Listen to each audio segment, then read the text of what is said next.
ಇದು ಸ್ವಯಂಭೂ ವೈದ್ಯನಾಥೇಶ್ವರ ಅಂತೇಳಿ ಇಲ್ಲಿ ಒಳಗಡೆ ಹೋಗ್ತಾ ಇದೆ. ಇಲ್ಲಿ ಚರ್ಮ ಕಾಯಿಲೆಗಳು, ಆರೋಗ್ಯ ಸಮಸ್ಯೆಗಳು ಏನಾದರೂ ಇದ್ರೆ ಯಾರೇ ಇದ್ರು ಇಲ್ಲಿ ಬಂದು ನದಿಲಿ ಸ್ನಾನ ಮಾಡಿ ಒದ್ದೆ ಬಟ್ಟೆ ಪ್ರದಕ್ಷಿಣೆ ಮಾಡಿ ಆ ಹುತ್ತದ ಪ್ರಸಾದ ಪ್ರತಿ ದಿವಸ ಕೊಡ್ತೀವಿ. 10 ರಿಂದ 12 ತನಕ ಕೊಡ್ತೀವಿ. ಚರ್ಮ ಸಮಸ್ಯೆ ಏನಾರ ಬಂದರೆ ಕೇಳ್ಬಿಟ್ಟು ಇಲ್ಲಿ ಸ್ವಾಮಿ ಪ್ರಸಾದ ಕೊಡ್ತಾರೆ. ಅದನ್ನ ಇಸ್ಕೊಂಡು ಅವ್ರು ಹೇಳಿದ ರೀತಿ ಮಾಡಿದ್ರೆ ನಮಗೆ ಸಮಸ್ಯೆ ಎಲ್ಲ ವಾಸಿಯಾಗುತ್ತೆ. ಹಾಯ್, ಹಲೋ, ನಮಸ್ಕಾರ. ನಾನು ನಿಮ್ಮ ರಾಯರ್ ಭಕ್ತ ಶಿವಕುಮಾರ. RBS 666 ಚಾನಲ್ಗೆ ಸ್ವಾಗತ, ಸುಸ್ವಾಗತ. ನಾನಿವತ್ತು ವೈದ್ಯನಾಥೇಶ್ವರ ಮದ್ದೂರಲ್ಲಿರುವಂತಹ ವೈದ್ಯಪುರಕ್ಕೆ ಬಂದಿದ್ದೀವಿ. ಇಲ್ಲಿನ ವಿಶೇಷತೆ ಯಾವ ರೀತಿ ಇದೆ, ಇಲ್ಲಿ ಯಾವ್ಯಾವ ರೀತಿ ಚರ್ಮ ಕಾಯಿಲೆಗಳಿಗೆ ಒಳ್ಳೆಯದಾಗುತ್ತೆ ಅನ್ನೋದನ್ನು ಕೂಡ ತಿಳ್ಕೊಳ್ಳೋಣ. ಹಾಗೆ ಇಲ್ಲಿನ ವಿಶೇಷತೆ ಯಾವ ರೀತಿ ಇತ್ತು, ವೈದ್ಯನಾಥ ಅಂತ ಏನಕ್ಕೆ ಬಂತು ಅನ್ನೋದನ್ನು ಕೂಡ ತಿಳ್ಕೊಳ್ಳೋಣ. ಬನ್ನಿ, ಈಗ ದೇವಸ್ಥಾನದ ಒಳಗಡೆ ಹೋಗೋಣ. ಈಗ ನಾವು ಹೋಗುತ್ತಿರುವಂತಹ ಕ್ಷೇತ್ರ ಕದಂಬ ತೀರ್ಥಕ್ಷೇತ್ರ, ಶ್ರೀ ಪ್ರಸನ್ನ ಪಾರ್ವತಿ ವೈದ್ಯನಾಥೇಶ್ವರ ಕ್ಷೇತ್ರ. ಸುಮಾರು 2000 ವರ್ಷಗಳ ಹಿಂದೆ ನಗರ ಪಟ್ಟಣವೆಂಬ ಗ್ರಾಮವಿತ್ತು. ಅಲ್ಲಿ ಪಾಳೆಗಾರರು ಆಡಳಿತ ನಡೆಸುತ್ತಿದ್ದರು. ಅದರಲ್ಲಿ ಒಂದು ಗೋಶಾಲೆ ಕೂಡ ಇತ್ತು. ಅದರಲ್ಲಿ ಗೋವುಗಳೆಲ್ಲ ಕಾಡಿಗೆ ಬಂದು ಹುಲ್ಲನ್ನು ಮೇಯ್ದು ಗೋಶಾಲೆಗೆ ಹಿಂತಿರುಗುತ್ತಿದ್ದವು.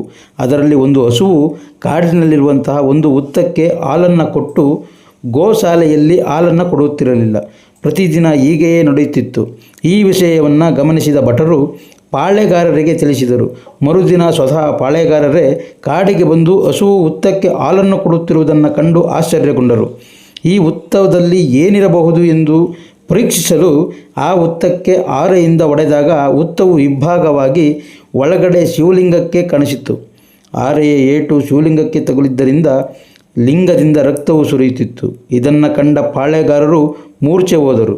ನಂತರ ಅದೇ ದಿನ ರಾತ್ರಿ ಅವರ ಕನಸಿನಲ್ಲಿ ಶಿವನು ಪ್ರತ್ಯಕ್ಷನಾಗಿ, ನೀನೇನು ಗಾಬರಿಯಾಗಬೇಡ, ಲೋಕ ಕಲ್ಯಾಣಾರ್ಥವಾಗಿ ನಾನು ಶಿವಲಿಂಗ ರೂಪದಲ್ಲಿ ಇಲ್ಲಿಯೇ ನೆಲೆಸುತ್ತೇನೆ. ಇಲ್ಲೇ ಇರುವ ವಿಷಂಪ್ರಹಾರಿ ಎಂಬ ಸೊಪ್ಪನ್ನು ಅರೆದು ನನಗೆ, ಅಂದರೆ ಶಿವಲಿಂಗಕ್ಕೆ ಪಟ್ಟು ಮಾಡು, ಅದರಿಂದ ರಕ್ತವು ನಿಂತು ಗಾಯವು ಗುಣವಾಗುತ್ತದೆ ಎಂದು ಹೇಳುತ್ತಾರೆ. ಅಲ್ಲದೆ ನಿನಗೆ ನಾನೇ ಔಷಧಿಯನ್ನು ಹೇಳಿದ್ದರಿಂದ ನನಗೆ ವೈದ್ಯನಾಥೇಶ್ವರ ಎಂದು ಹೆಸರಿಡು ಅಂತ ಹೇಳುತ್ತಾರೆ. ಈ ಕ್ಷೇತ್ರಕ್ಕೆ ವೈದ್ಯನಾಥಪುರ ಎಂದು ನಾಮಕರಣ ಮಾಡು ಎಂದು ಹೇಳುತ್ತಾರೆ.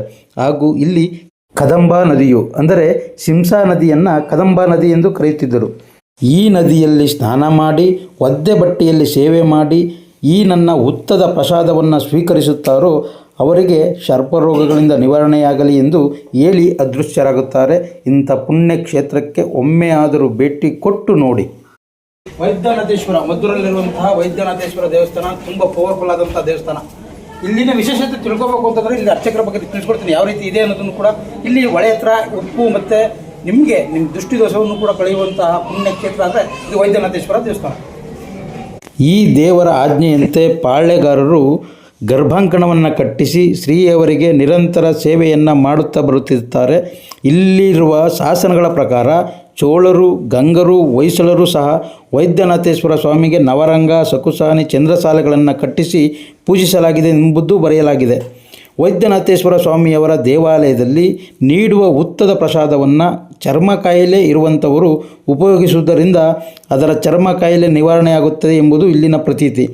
ಸರ್ಪದೋಷ, ಕುಜದೋಷ ಇರುವಂತಹವರು ಸಹ ಇಲ್ಲಿಗೆ ಬಂದು ಸೇವೆ ಸಲ್ಲಿಸಿದರೆ ಉತ್ತಮ ಫಲಗಳನ್ನು ಹೊಂದಬಹುದಾಗಿದೆ.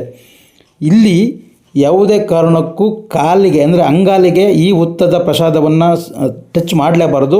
ಏನಕ್ಕೆ ಅಂತಂದರೆ ಬೇರೆ ಅಂಗಗಳಿಗೆ ಎಲ್ಲಿ ಬೇಕಾದರೂ ಹಚ್ಬೋದು. ಕಾಲಲ್ಲಾಗಿದ್ದರೆ ಮಾತ್ರ ನೀವು ಅದನ್ನು ನೀರಲ್ಲಿ ಕಲಸಿ ಹೊಟ್ಟೆಗೆ ಸೇವಿಸ್ಬೋದು.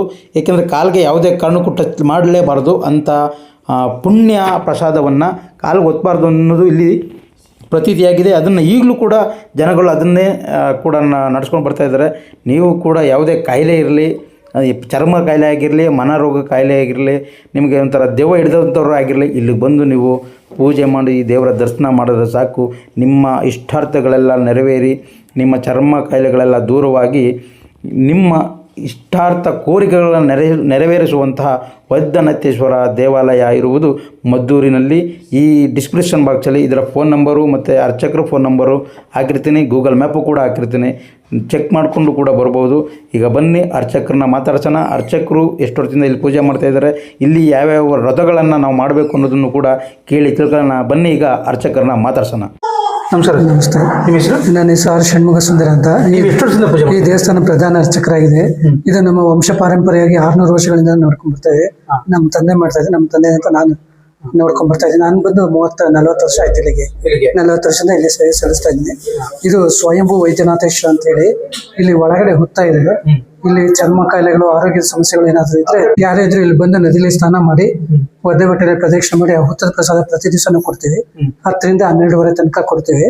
ಮತ್ತೆ ಅಮಾವಾಸ್ಯೆ, ಪೌರ್ಣಮಿ, ಪರ್ವದಿನಗಳಲ್ಲಿ ಇದನ್ನ ಕೊಡೋದಿಲ್ಲ. ಯಾಕಂದ್ರೆ ಅವತ್ತು ವಿಶೇಷ ಪೂಜೆ ಮಾಡಿರ್ತೀವಿ ಅಂತ ಮತ್ತೆ ಪ್ರತಿ ದಿವಸ 10 ರಿಂದ 12 ತನಕ ಸಿಗುತ್ತೆ.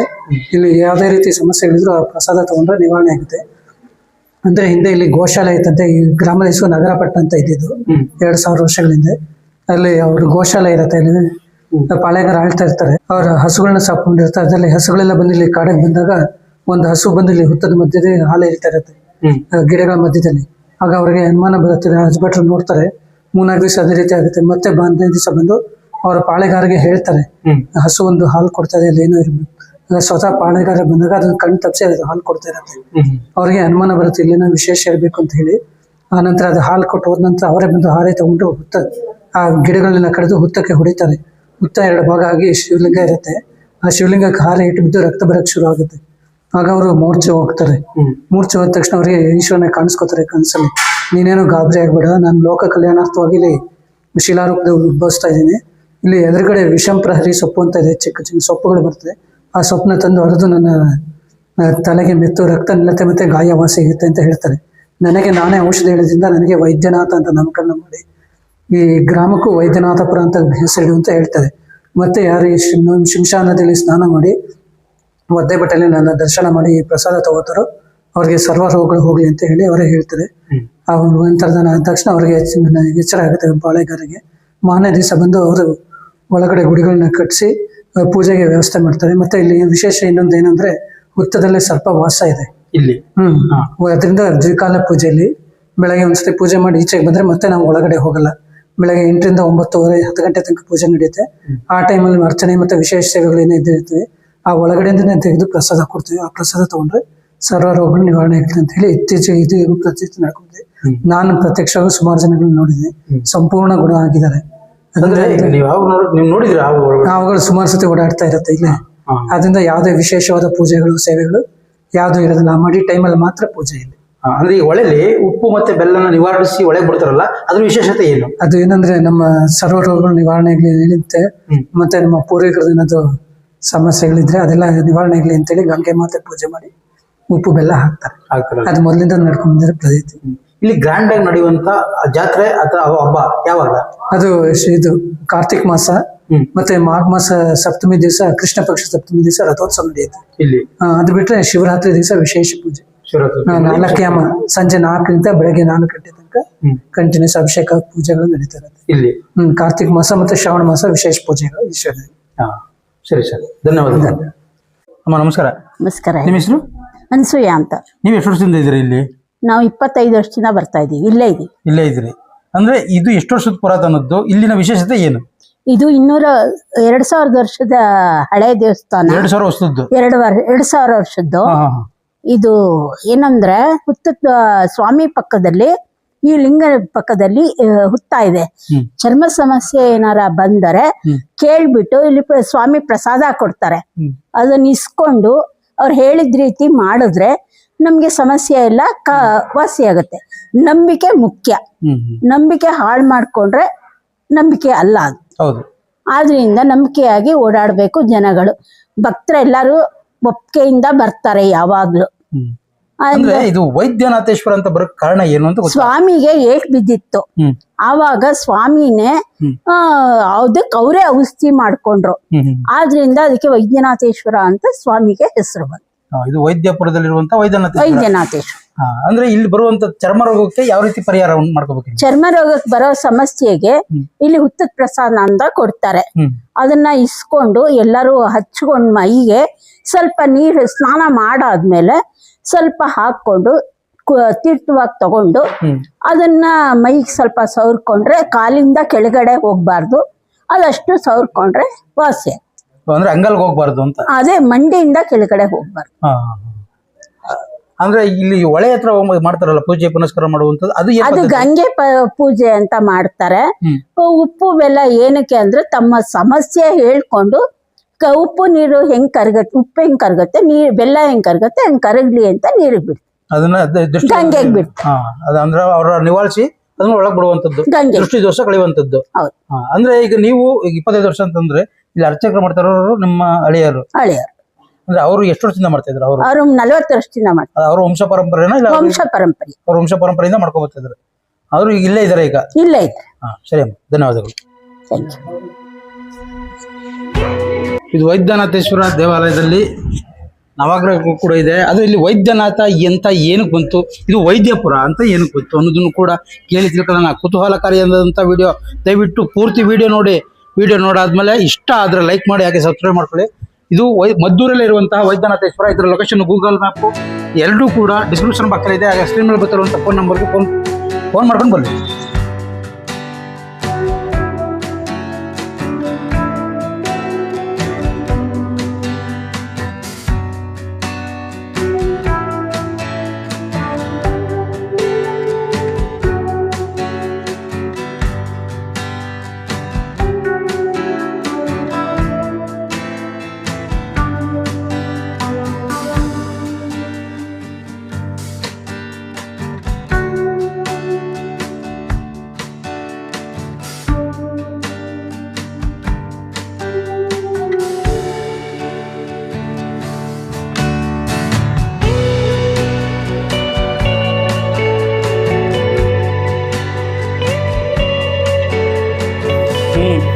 ಆಗಿನ ಕಾಲದಲ್ಲಿ ಒಂಥರ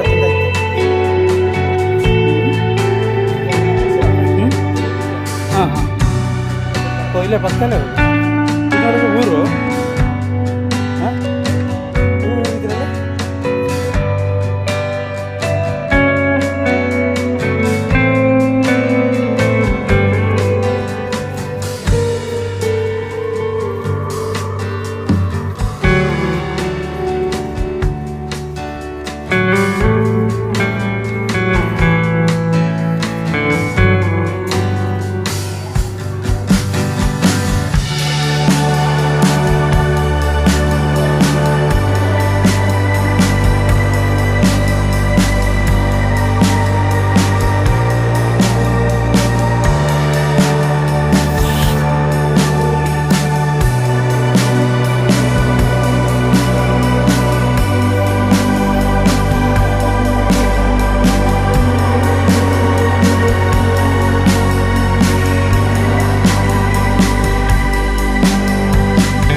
ಮತ್ತೊಂದು ವಿಡಿಯೋದೊಂದಿಗೆ ನಿಮ್ಮ ಮುಂದೆ ಬರ್ತೀನಿ ಅಂತ ಹೇಳ್ತಾ ಈ ವಿಡಿಯೋನಲ್ಲಿ ಮುಗಿಸ್ತಾ ಇದ್ದೀನಿ. ಎಲ್ಲರಿಗೂ ಕೂಡ ಶುಭವಾಗಲಿ.